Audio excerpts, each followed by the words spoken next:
July the 21st, it was on July the 27th, 90, I came home at about 1500 hours at the straight from civilian time. A little after that, my neighbor, who was Humphrey, Balmont Humphrey, a police sergeant, deceased, he came to me and told me he saw the TV where they were shooting policemen in town. So I told him that had to be a place. So I'll switch on my TV and see. When I switched on my TV, I saw Abu Bakr. They asked him who is your leader now. He indicated that the army was with him. And I made some calls. And I went to Kumutu Barracks. I was in charge of that barracks. It was still in progress because you have to remember there's a lot of looting. There was a lot of arrests being made all during that 4 or 5 day period. Negotiations. There was a dead body in the square. It was a police superintendent who was left there for 2 or 3 days. They couldn't remove him because they were shooting from the Hall of Justice. And there was some in the Tatil building. And all this sort of thing. So it's not like it was contained in one day. I knew Abu Bakr as a policeman.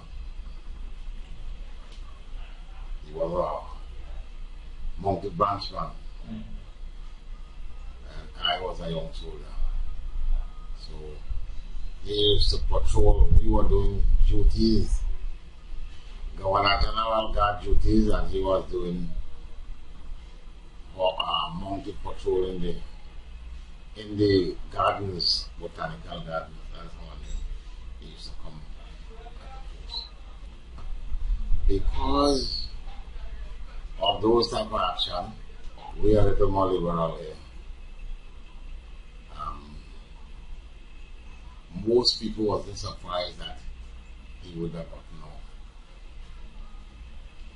Because apparently that is the culture.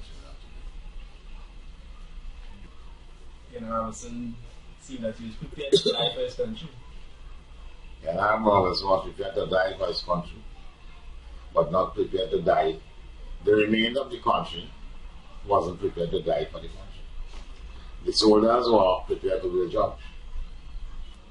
We have to remember too that there was a call for amnesty by Abu Bakr. It was agreed to an extent. That is why he surrendered. If he had not surrendered, I believe fate might have taken a different course. If he had not surrendered, the security forces would have done what they have to do. In retrospect, a policeman was murdered. That is when they dropped the bomb in the a superintendent of police too was shot. A lot of innocent people. I know of at least two innocent people. One was a housewife who was killed. They had nothing to do with the coup. And that is why, in my opinion, I thought the state was lenient. Very lenient. Be that as it may, that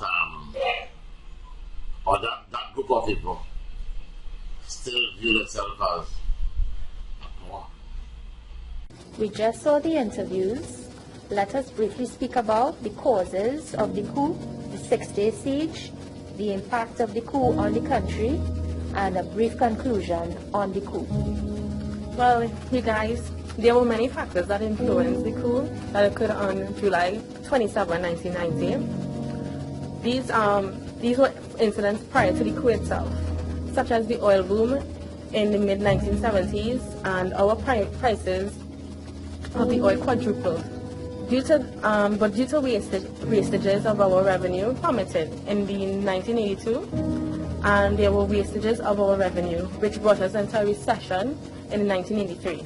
There were loss of confidence in the PNM government at this time, were very corrupt. There was a lot of wastage, again, with revenue, underemployment, retrenchment. In 1986, Ian Robertson was voted to being someone to bring change to the country, to bring back that confidence into the country and get our economy stable. These things that implemented were measures such as cutting people's salaries to 10%, implementing VAT of 15%, cutting old age pensions, as well as acting allowances and COLA. So overall cost of living, a lot of public servants, including nurses and police officers, did demonstrations such as marching and protesting. Another person that joined in these sort of demonstrations was Mr. Abu Bakr, also known as Lennox Phillips. He was with the police mountain branch. He migrated, and upon migrating, he converted to the Muslim faith.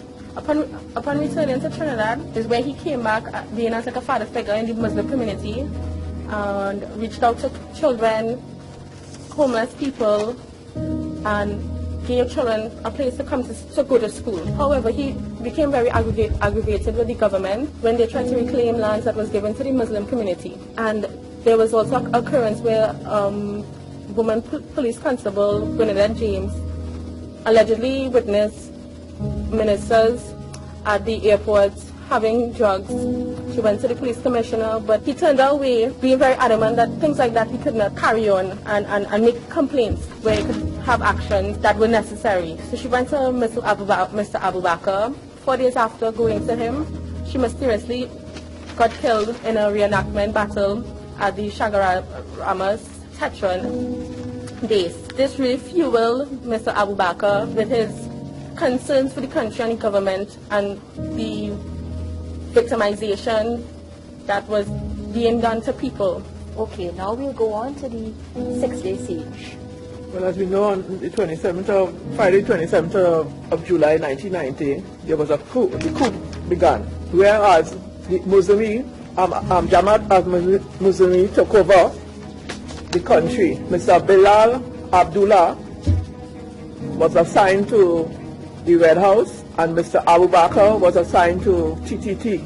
They took over the 3 places, also Radio 610 news station. They drove a car into the Sartland Street side of the police headquarters, causing a bomb to explode, mashing up part of the building, and that was the sign of the coup.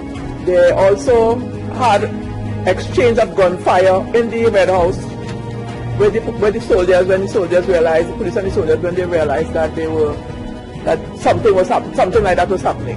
While one of the speakers, the parliamentary leaders, was speaking, they asked Mr.